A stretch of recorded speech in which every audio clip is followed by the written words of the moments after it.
What if a miracle cure was worse than the disease itself? A doctor discovers a drug that awakens patients trapped in their own bodies for 40 years, only for that awakening to become a living nightmare of violent tics and terror. But in his darkest moment of failure, his first patient delivers a shocking 4-sentence message that changes everything. Was this a catastrophic medical disaster, or the most tragic and profound success imaginable? The year is 1969. In the forgotten basement of Mount Carmel Hospital, a single desk lamp cuts a cone of yellow light through the darkness of the archive room. Dust motes, disturbed for the first time in decades, swirl like tiny galaxies in the beam. At the center of this light sits Dr. Julian Croft. He's a man in his 40s, but his eyes hold the weariness of someone much older, a fatigue offset only by a fierce, burning intensity. He is an archaeologist of lost time, surrounded by mountains of paper tombs, the patient files of the 1920s and 30s. The air is thick with the scent of decaying paper and dried ink. He carefully turns the page of a file, the brittle paper crackling in the profound silence. Stamped in faded purple ink are the words, Encephalitis Lethargica. The sleepy sickness. He stares at the black and white photograph clipped to the file. A young woman, her hair in a flapper S-bob, her face frozen forever in the middle of a laugh. Her name was Catherine. Admitted 1927. Status, unchanged. No, Croft mutters, his voice a low rasp. Not unchanged, undiagnosed. He turns to a large sheet of graph paper, plotting another point with a surgeon's precision. A timeline. On one axis, the years following the Great War, on the other, reported cases. His graph tells a story the world had chosen to forget. A shadow that fell just after the Spanish flu of 1918. A creeping plague that didn't kill with fever, but stole with silence. He traces the curve with his finger, the spike in lethargica cases perfectly mirroring the flu's devastating wake. It wasn't a second plague, he whispers to the silent room. It was an aftershock, an echo. He sees the pattern, the hidden logic that everyone else dismissed as coincidence or divine cruelty. He believes the answer isn't in prayer or acceptance, but in chemistry. A key for a lock that had been rusted shut for half a century. And he thinks, after all these years of digging, he might finally have found it. The next morning, the silence of the third-floor chronic care ward is of a different kind. It isn't the silence of history and dust. It is the sterile, timeless silence of a waiting room to nowhere. The air smells of antiseptic and laundry soap. 24 patients, the last survivors of the sleepy sickness, occupy this space. They don't speak. They don't move. They are living statues, each frozen in the last posture their body surrendered to. A man with his head tilted back, mouth slightly open, as if to catch a raindrop that fell 40 years ago. A woman with her hands clasped so tightly in her lap that her knuckles are white stone. Nurse Eleanor Vance, a woman whose empathy is etched as deeply into her face as her wrinkles, moves between them like a patient gardener in a petrified forest. She is in her 50s, resolute and tireless. She gently cleans the face of a patient, wipes away a line of drool, her movements practiced and tender. She adjusts a limb that has been in the same position for 1,000 days.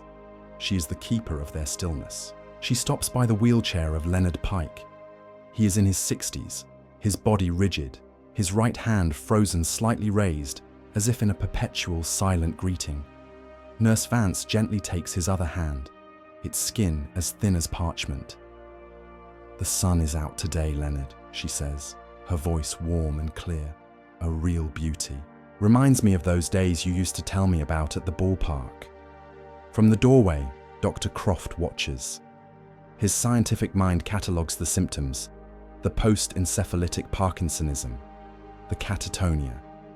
But his gaze lingers on Nurse Vance S., hand-holding Leonard S. He sees the profound, baffling tragedy of the room.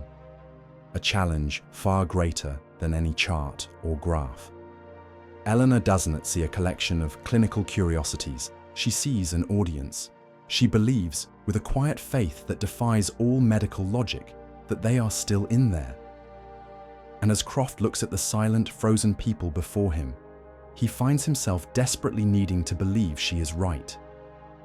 The office of Dr. Robert Harrington is a world away from the ward. It is immaculate, orderly, and bathed in the morning light that streams through a large window overlooking the hospital grounds. Harrington, a man built of bureaucratic certainty, frowns at a budget sheet, his pen making sharp, aggressive notes in the margins. Croft stands before his desk, a man pleading for a miracle in a place that only believes in balance sheets. He lays out his research, his voice filled with a controlled, passionate logic. He speaks of the flu, of the brain, of the chemical messenger called dopamine, and of a new, experimental drug that could replenish it, L-Dopa. Harrington doesn't even look up from his papers. L-Dopa. Yes, I've read the initial reports. A treatment for Parkinson's unstable, unpredictable. He finally raises his eyes, his gaze cold. He gestures with his pen towards the window, in the direction of the third floor. Those people up there are not Parkinson's patients, Julian. They are ghosts. They are remnants of a disease nobody has understood for 50 years. Their minds are gone, wiped clean. He turns back to his budget. This hospital has no money, and I have no time for your pharmacological seances. Croft's hands clench into fists. They are not ghosts. Their minds are not gone. They were trapped. The mechanism is identical to, the mechanism is irrelevant. Harrington cuts him off, his voice rising. We are a hospital, not a research laboratory for lost causes. Our duty is custodial. We keep them clean, fed, and comfortable until they expire. Wasting resources on them is not just foolish. It is an insult to the living patients we can actually help. Croft refuses to yield. The years of research, the face of the girl in the photograph, the quiet faith of Nurse Vance, it all converges into a single point of defiance. Then don't use the hospital's resources, he says, his voice steady. I'll use my own research grant, the one from the Gardner Foundation. It will cover the cost of the drug, the monitoring, everything. No cost to you. He takes a step closer to the desk, his intensity forcing Harrington to lean back. One patient, Robert. That's all I ask. Let me try to wake up just one. What if you're wrong? What if Eleanor is right? What if they're in there, just waiting for someone to finally open the door? Harrington stares at him. The argument has shifted. It is no longer about money, but about ego. The zero-cost proposal is an elegant trap. To refuse now would be to admit he is afraid of being proven wrong. A long, tense silence stretches between them, thick with the weight of 40 years of institutional inertia. Harrington's eyes narrow. He picks up his pen, a silent admission of defeat. One patient, he says, his voice low and sharp. And you will document everything, every twitch, every failure. This experiment is entirely your responsibility. He points the tip of the pen at Croft like a weapon. On your head be it. With the weight of Dr. Harrington's reluctant approval heavy on his shoulders, Julian Croft began his experiment. There was no fanfare, no announcement. Just a quiet morning on the third floor, the silent ward his laboratory, the sleeping patients his challenge. He and Nurse Eleanor Vance stood before the wheelchair of Leonard Pike, the man perpetually frozen in a silent greeting. Leonard will be the one, Croft said, his voice low, as if not to disturb the stillness. He held the man's thick file in his hands. His chart is the most complete. We have 42 years of continuous data. Vitals, observations, blood work. From a scientific standpoint, he is the perfect baseline. Eleanor Vance looked away from the file and at Leonard's face. She saw no baseline, only a man lost in time. She reached out and gently touched his frozen hand, her fingers tracing the stony knuckles. He is, Doctor, she affirmed, though not for the same reasons. He is listening. She smiled, a sad, distant memory playing in her eyes. He caught a baseball once, a foul ball at a Yankees game, back in 26. He was so proud. It hit him square in the hand, but he held on. Told me that story 100 times before he stopped. She turned her gaze to Croft, her expression one of profound, desperate hope. He held on, Doctor. I think he's still holding on. Croft looked from the data in his hands to the man in the chair, and for the first time, he saw more than a collection of symptoms. He saw a man who once caught a baseball, a flicker of a life lived. The numbers in the file suddenly had a soul. In the hospital pharmacy, under the sterile hum of fluorescent lights, Croft executed the first step of his hypothesis. He worked with meticulous care, measuring out a small quantity of a fine white powder. It was L-Dopa, a substance so new it was little more than a theory in a bottle. He dissolved the tiny dose, just 50 milligrams, into a glass of water, stirring until the last grain vanished. The pharmacist, a cynical man named Henderson, watched him from across the counter, polishing a glass with a rag. "You really think that S going to do anything, Doc?" he asked, his tone laced with pity. "For one of them? I've been here 30 years. Nothing does anything for them." Croft didn't look up from the glass. He held it to the light, ensuring the solution was perfect. His face was a mask of determined concentration, his belief unshaken by the skepticism of others. "The chemistry is sound," he said, more to himself than to Henderson. His faith wasn't in miracles, it was in the predictable, repeatable laws of the natural world. A lock was jammed. He had fashioned a key. It was simply a matter of inserting it correctly. The days that followed were a trial of quiet, excruciating failure. Each morning, Croft and Vance would carefully administer the L-Dopa solution to Leonard Pike. And then they would watch, and they would wait. Nothing. Leonard remained a statue. His hand stayed raised. His eyes stayed fixed on a point in the middle distance. His world remained silent. Day after day, the ritual repeated itself. The preparation, the administration, the hopeful, patient observation. And day after day, the result was the same. Croft documented it all in his logbook. His neat, confident handwriting, slowly growing more agitated, the entries shorter, sharper. Day 3, no observable change. Day 4, patient's status remains static. Day 5, no response. Sometimes, he would see Dr. Harrington observing them from the far end of the hallway, a smug, knowing look on his face. The administrator didn't need to say a word. His posture screamed, "I told you so." The weight of that gaze, of Henderson's pity, of the Ward S' unending silence, began to press down on Croft. One evening, long after the other staff had gone home, he sat alone by Leonard S' bed, the logbook open on his lap to a blank page. He stared at the motionless man, the failure of his perfect theory sitting before him in a wheelchair. The chemistry was sound, but the patient was not responding. The key was turning, but the lock would not yield. For the first time, a sliver of doubt crept into his heart. What if Harrington was right? What if there was simply nothing left inside to awaken? He was about to close his logbook, to concede defeat for the night, when Nurse Vance entered the room, her footsteps soft on the linoleum floor. She saw the despair on his face. "Doctor," she began, her voice gentle but firm. "You've spent all this time reading his chart, looking at the numbers." She stepped closer, standing beside Leonard S' chair. "But have you thought about the man? The man who held onto that baseball so hard it nearly broke his hand?" She looked at Croft, her eyes searching his. "What if the dose is just too small? What if you're knocking on the door, but you're not knocking loud enough?" The words hung in the air. It was a thought born not of science, but of intuition. It was reckless. It defied every protocol of cautious, incremental dosage.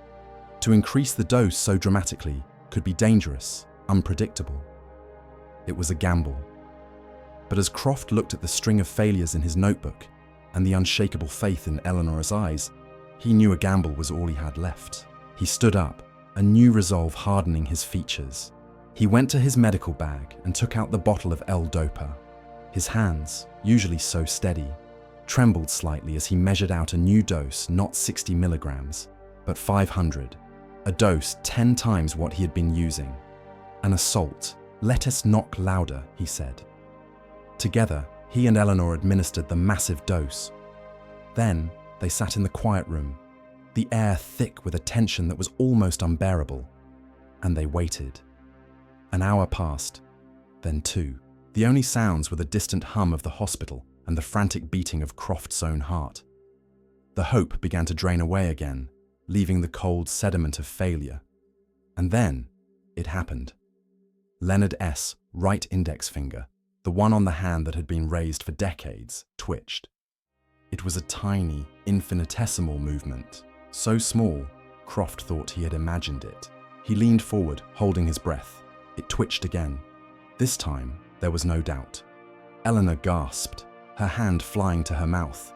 Leonard's eyelids, as still as a doll S for 40 years, began to flutter, slowly, with an agonizing, creaking effort that seemed to echo across the chasm of lost time. Leonard Pike turned his head. He turned his head and looked away from the empty space he had stared at for half a lifetime, and he looked at Dr. Julian Croft. His lips, dry and cracked, parted. A voice, a rasping whisper that was more breath than sound, emerged from his throat. What happened? Eleanor Vance began to sob, tears of overwhelming joy and disbelief streaming down her face. Croft could only stare, his scientific mind completely overwhelmed, his body frozen in awe. He was speechless. He had just witnessed a resurrection. The awakening of Leonard Pike was not an end, but a beginning. The key that had unlocked one mind was found to fit them all. In the weeks that followed, the silent, sterile ward on the 3rd floor of Mount Carmel Hospital was reborn. What began as a cautious, single-patient experiment erupted into a full-blown renaissance of the lost. Dr. Croft, no longer a fringe researcher but a celebrated pioneer, moved with a newfound confidence. With funding pouring in from a stunned and grateful hospital board, he administered L-Dopa to the other post-encephalitic patients. One by one, they woke up. The ward, once a hall of living statues, was now filled with the sounds of life. The shuffle of feet learning to walk again, the murmur of voices reacquainting themselves with language, the rustle of newspaper pages as minds from the 1920s tried to comprehend a world of jet planes and television. The reunions were the most powerful moments. A woman named Rose, frozen since 1928, wept in the arms of her son, a man she last remembered as a boy of 6, now a grey-haired grandfather himself. Men who had been vigorous youths when they fell asleep now looked into mirrors with a stranger as ancient eyes. Through it all, Leonard Pike was the star. He was the first, the proof of concept, and he reveled in his new life. He laughed, he told stories, his famous baseball story becoming a ward legend, and he charmed the nurses and the flock of reporters who now haunted the hospital corridors. Dr. Julian Croft was no longer just a doctor. He was a miracle worker, hailed as a genius who had single-handedly conquered a forgotten plague. Science, it seemed, had achieved its most profound victory, a resurrection. In July of 1969, the world stopped to watch a miracle unfold on television. In the recreation room of the 3rd floor ward, the awakened patients sat mesmerized, their eyes glued to the flickering black and white images being broadcast from the surface of the moon. They watched as Neil Armstrong took his giant leap for mankind, their faces a mixture of confusion and absolute awe. For people whose conscious memory stopped before the invention of the toaster, this was a vision of impossible magic. Leonard sat next to Dr. Croft, his gaze locked on the screen. "Can you believe it, Doc?" he whispered, his voice full of wonder. "The moon. We were really on the moon." As he watched, His right hand, resting on the arm of his chair, began to twitch. It was a small, repetitive clenching and unclenching of his fingers. A tiny, aberrant motion in the stillness of the room. Leonard noticed it and subtly tried to press his hand flat to hide it. But Croft saw it. A flicker of clinical concern crossed the doctor's triumphant features. "You all right, Leonard?" he asked quietly. Leonard forced a wide smile, not taking his eyes off the television. "Never better, Doc. Just excited is all. It is not every day you see a man walk on the moon." Croft nodded, wanting to believe him. He told himself it was nothing, an artifact of a nervous system rebooting after 40 years of slumber. A momentary surge of excitement. He rationalized it, logged it away as an insignificant data point. But as they continued to watch the ghostly figures bounce across the lunar landscape, Leonard's hand kept twitching, a tiny, persistent crack in the surface of a perfect miracle. The crack began to spread. That night, Leonard couldn't sleep. The small twitch in his hand had migrated, escalating into a series of uncontrollable tics that spasmed through his arm and shoulder. He was no longer excited. He was agitated, haunted. He sat up in his bed, looking at the shadows in the corners of his room as if they were gathering threats. The paranoia, a common side effect of high-dose L-Dopa in Parkinson's patients, was now emerging in him. Croft examined him, his own face etched with a deep, growing worry. The triumphant certainty he'd felt for weeks was evaporating, replaced by a cold dread. He documented the escalating symptoms, his pen scratching nervously across the page. "The drug is creating a new kind of static," Croft murmured to himself, trying to fit this terrifying new development into a scientific framework. The dopamine receptors, the brain is overreacting to it. It's fighting the signal. Leonard looked at him, his eyes wide with a fear that was more profound than any shadow. The tics were not just physical, they were an assault on his will, an internal chaos he could not control. "Make it stop, Doc," he pleaded, his voice trembling. "Please, make it stop." Soon, there was nowhere to hide. The reversal, once a single anomalous twitch, was now an undeniable epidemic. The joyful energy of the ward curdled into a tense, nervous horror. Several other awakened patients began to exhibit the same severe symptoms.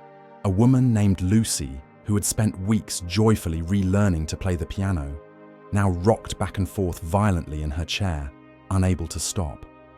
Another patient compulsively traced invisible patterns in the air, his eyes wide and unfocused.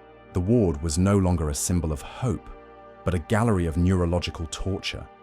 The families who had sung Croft's praises now looked at him with confusion, then anger, then accusation. Their loved ones had been brought back, only to be plunged into a new and more active kind of hell.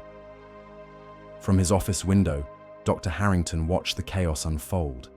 The smugness he had once felt was gone, replaced by a grim, somber vindication. He had warned Croft about meddling with things he didn't understand. Now, the monstrous results were on full display. The triumph of science had collapsed into bedlam. Leonard's condition became a waking nightmare. He was racked by full-body spasms so violent they threw him against the rails of his hospital bed, leaving dark bruises on his fragile skin. He was a prisoner of his own liberated nervous system. Faced with this horrific outcome, Croft was forced to make a painful, devastating decision.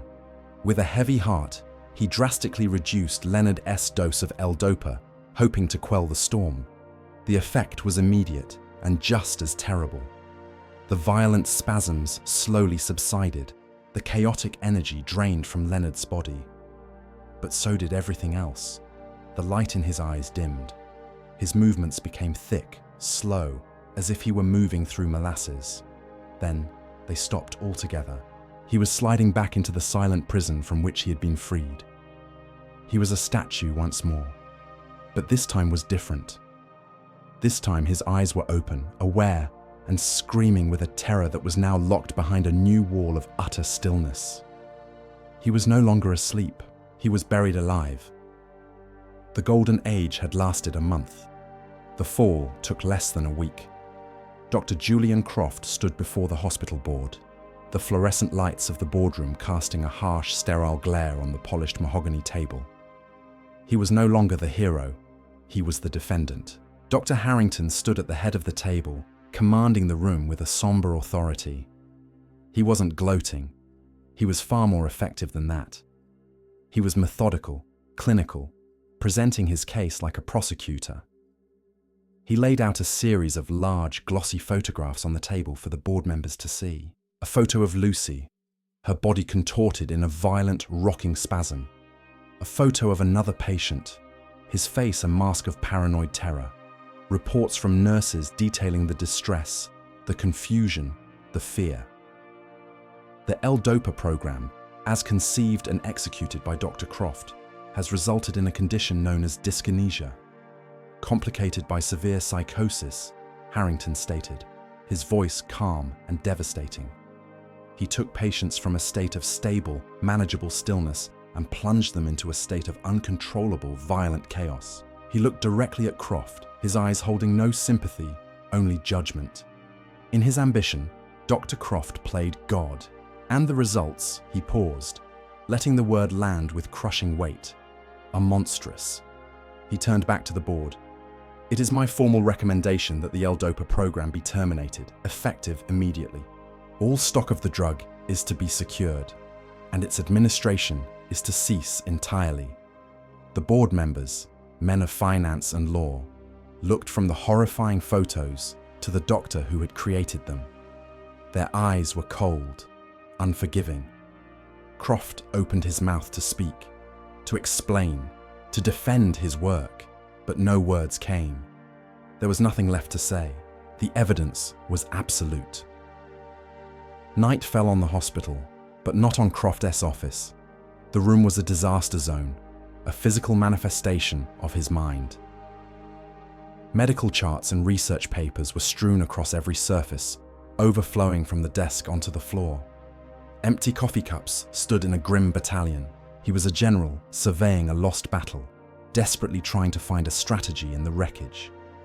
He cross-referenced dosages with side effects, charting the narrow, terrifying window between stillness and spasms. He was searching for a solution, a balance, a therapeutic pathway he now feared, with a sickening certainty, did not exist. The science had led him to a cliff, and he had eagerly walked right off it. The door opened quietly, and Nurse Vance entered. She carried a fresh cup of coffee, a small offering of warmth in the cold despair of the room. She navigated the sea of paper and placed the cup on the one clear corner of his desk. She looked at the frantic charts, at the exhausted man staring at them. "You can fix this with a slide rule, Julian," she said softly, her voice thick with a sorrowful wisdom. "You can plot this on a graph. Maybe there isn't a fix." Croft finally looked up, his face a portrait of utter defeat. The fire in his eyes was gone, replaced by the hollow emptiness of a man who has lost his faith. "Then what was it all for, Eleanor?" he asked, his voice cracking.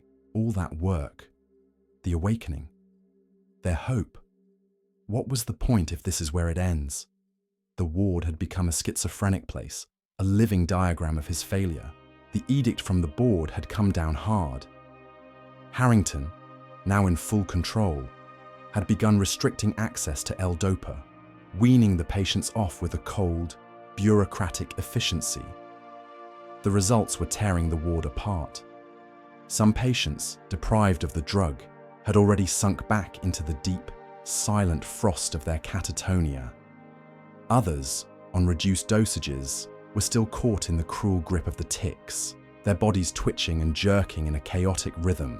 The staff was overwhelmed, the families distraught.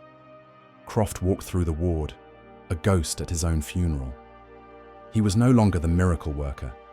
He was the architect of this suffering, the man who had given them a glimpse of heaven, only to cast them into a circle of hell Dante had never imagined.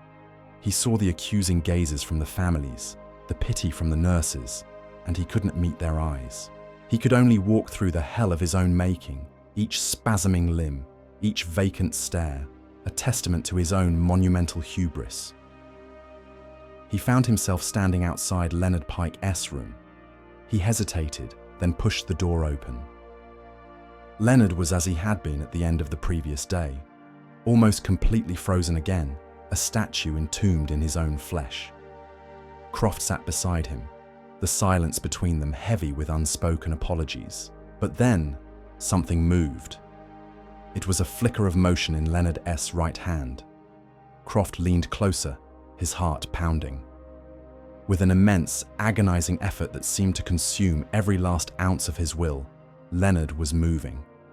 He was fighting the frost, pushing back the tide of stillness. His hand trembled violently as he lifted it, inch by agonizing inch, towards a small spelling board that Nurse Vance had left on the bedside table. Croft watched, breathless, as Leonard's finger, shaking with the monumental strain, found the board. Slowly, deliberately, with a focus that was almost holy, he began to tap out a message, one letter at a time. W-O-K-E. A pause, as if to gather strength. S-A-W-S-U-N. Another pause. His breathing was ragged. T-H-A-N-K-Y-O-U. The final words came after a long, shuddering effort, each letter a final verdict. L-E-T-M-E-G-O. As the last letter was tapped, Leonard's hand fell limp. The fight was over.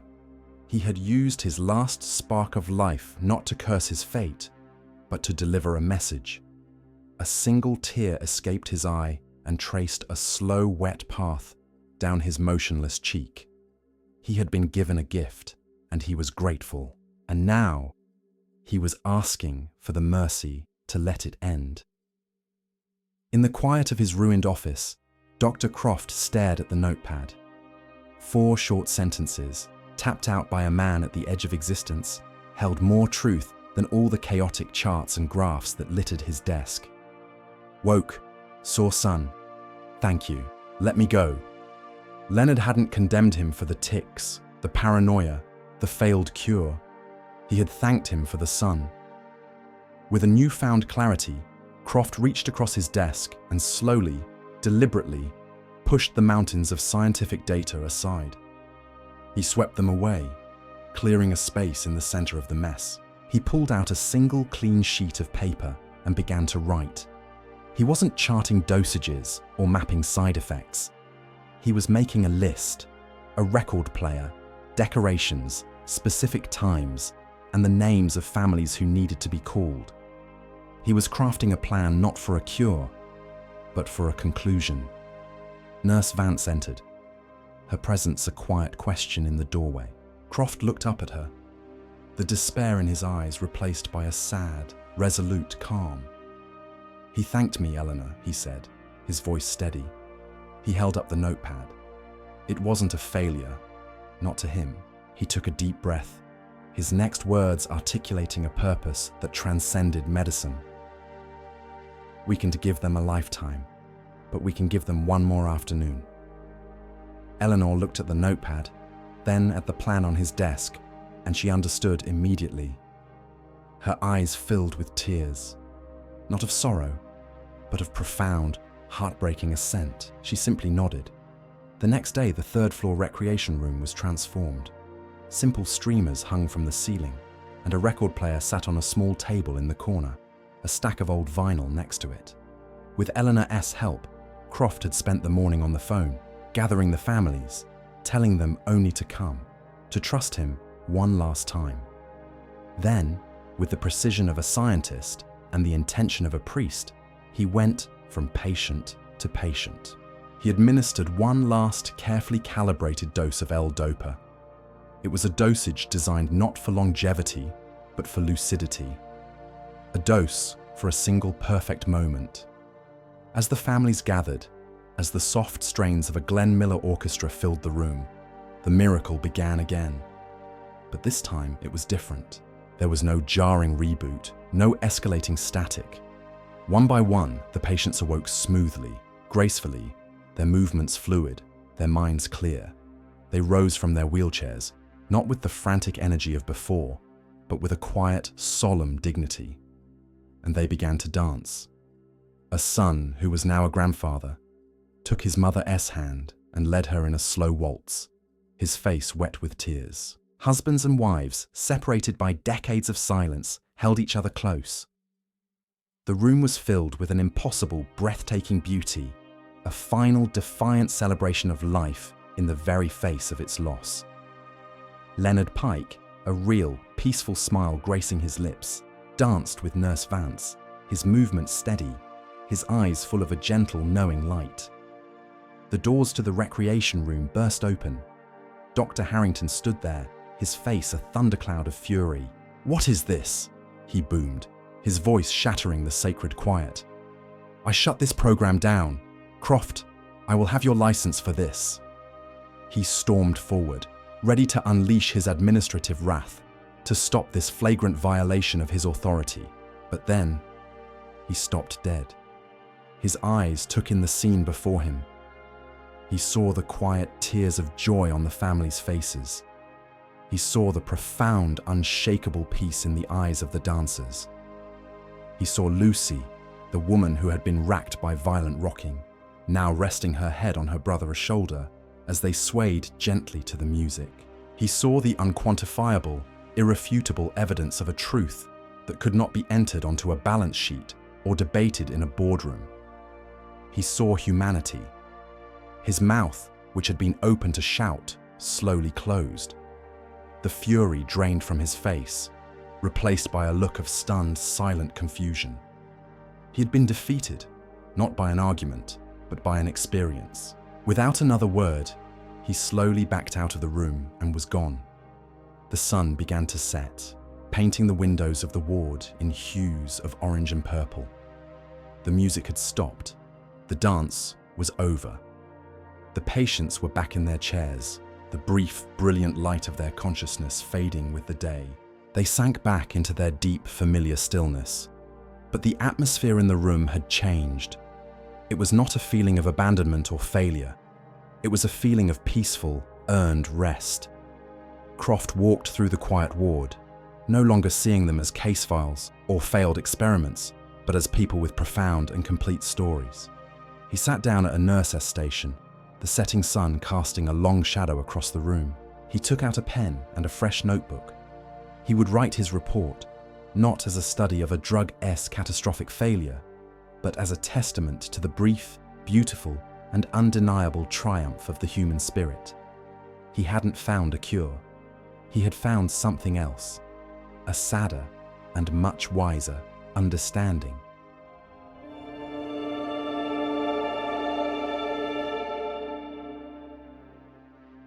The story of the Awakenings is, on the surface, a profound medical tragedy. It is a story of scientific hubris, where a miracle cure created a torment arguably worse than the original disease. By every clinical measure, Dr. Croft's experiment was a catastrophic failure. But the story's power lies in how it completely shatters that simple definition of failure. The turning point isn't a new discovery in a lab, but a simple message from a patient. Woke. Saw son. Thank you. Let me go. That message is a piece of data that no chart can capture. It argues that the value of the experiment wasn't in the longevity of the cure, but in the quality of the experience it provided. The simple, profound act of seeing the sun and feeling alive, even for a short time. Dr. Croft starts as a scientist seeking a permanent, mechanical fix. He ends as something else entirely. His final act, the dance, is medically reckless, but it's an act of profound humanity. He uses his scientific knowledge not to extend life, but to give it meaning. It forces us to confront an incredibly difficult idea about medicine and life itself. This leaves me wondering, and I'd love to know what you think in the comments. If you were faced with that choice, a lifetime of peaceful stillness, or one single, beautiful, but ultimately agonizing day of life, which would you choose?